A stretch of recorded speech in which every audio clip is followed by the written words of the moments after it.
Imagine the agony of a star athlete sidelined by a freak injury, all while battling extreme weather swings that could leave even the fittest players gasping. Welcome to the dramatic world of international soccer, where risks lurk at every altitude shift.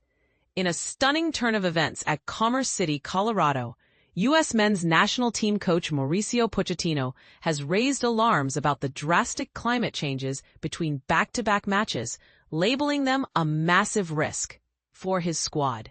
This comes after dazzling forward Christian Pulisic was forced to exit Tuesday's thrilling 2-1 victory against Australia in the first half, nursing a hamstring issue that threatens his momentum. Pochettino didn't mince words, explaining that the extreme temperature differences, ranging from blistering heat in Austin to bone-chilling cold in Denver, put undue strain on the players.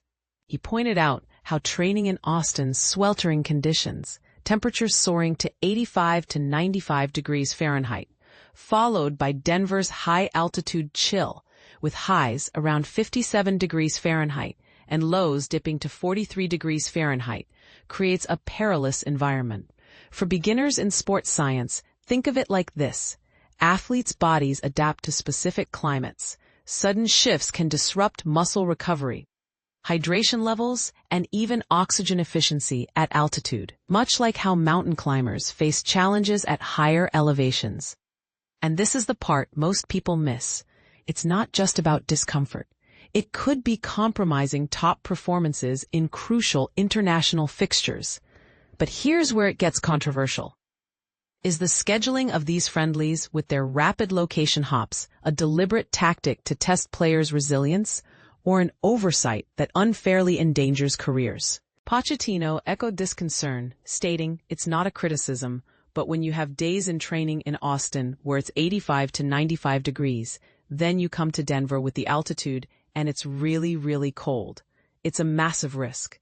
He also mentioned midfielder Malik Tillman, who sat out the match after experiencing hamstring tightness that felt like a cramp. "I don't want to say this is why Christian or Malik felt something, but it's tough on the players. We're really sad about this situation because it's difficult. It's something we need to fix in the future." For context, the team faced Austin's Heat during their 1-1 tie with Ecuador on Friday, where highs hit 92 degrees Fahrenheit and lows were 69 degrees Fahrenheit.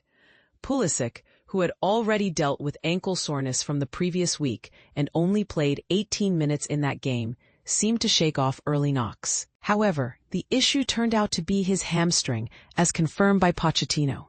"I think he felt something in his hamstring," the coach noted post-match. "But tomorrow he will fly to Italy. Tonight we will assess, and we will see. We cannot say anything at the moment." The drama unfolded on the pitch when Australian defender Jason Garcia delivered two aggressive challenges to Pulisic. The first, in the 15th minute, saw Pulisic attempting to control a pass in his favored left attacking role. Garcia got there first, and in the ensuing contact, Pulisic's right ankle became entangled in Garcia's legs. Pulisic went down for about 30 seconds, gripping his ankle, before rising as Pochettino exchanged heated words with the referee. He continued playing, appearing unfazed, but the turning point came in the 26th minute. Pulisic skillfully evaded Garcia in a quick transition and sprinted toward the Australian defense in a 2-on-2 situation. That's when Garcia caught up from behind, clipping Pulisic's lower leg. This time, the U.S. star collapsed dramatically. He buried his face in the grass, rolled over, and slapped the ground in frustration. He eventually sat up, waiting for medical staff to tend his right leg. After a couple of minutes, he limped off the field with Pochettino and assistant coach Jesus Perez watching in stunned silence. A photo from the match captures the intensity. Christian Pulisic and Jason Garcia fiercely contesting the ball during the U.S. men's national team's friendly against Australia, courtesy of David Zalabowski, AP photo. As Pulisic reached the sideline, Pochettino urgently inquired of a staffer, and then Pulisic himself. "What happened? What happened?" Pulisic, masking clear disappointment, didn't react emotionally.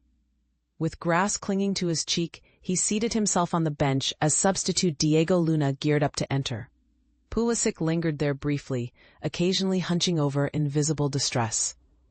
Teammate and backup goalkeeper Matt Turner, sitting nearby, offered comfort by draping an arm around Pulisic and patting his back. Shortly after, Pulisic stood and headed to the locker room with 2 staff members. Just as he approached the indoor entrance of Dick's Sporting Goods Park, Haji Wright equalized for the U.S., sparking cheers from the crowd of about 18,000. Pulisic paused, turned, pumped his fists, and applauded before disappearing through the door, a touching moment of team spirit amid personal setback. Midfielder Cristian Roldan, who provided assists for both of Wright's goals that night, shared his thoughts. "Yeah, it was disappointing to see him leave with a hamstring injury. It's not easy, especially with how good he has been throughout the year with AC Milan. What we want to see out of him is to get consistent games and continue in a great rhythm so that he gets to the World Cup in a good spot. I've consoled him already.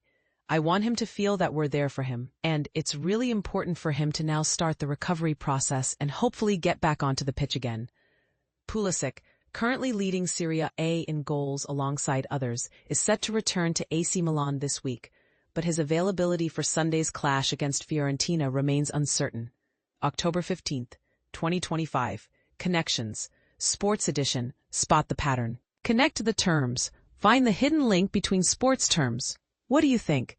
Does the U.S. Soccer Federation need to rethink its scheduling to protect stars like Pulisic from such risks? Or is this just part of the tough, unforgiving nature of elite sports? Could altitude training be a secret weapon for teams, or is it an outdated excuse? Share your views in the comments below, and let's debate.